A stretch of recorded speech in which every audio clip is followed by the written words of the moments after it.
So today I thought I would show you a video on how the Ring Chime works.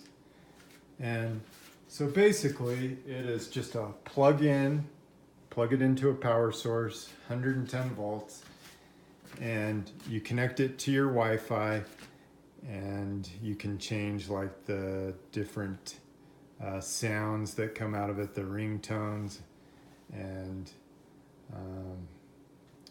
whatnot.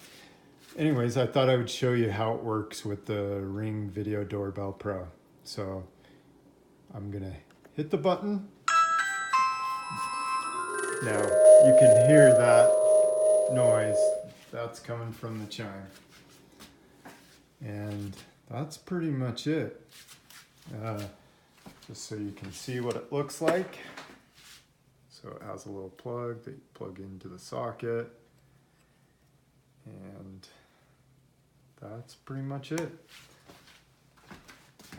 I have done tons of videos on the Ring Video Doorbell Pro, ran into tons of problems, and I will help you solve them. Just come and take a look at my videos. I upload probably one a day this week on the Ring Video Doorbell Pro, so if you have a question or a comment, or if you'd like to see more videos or different videos of troubleshooting, just let me know. I have a little system rigged up that I can work on most problems.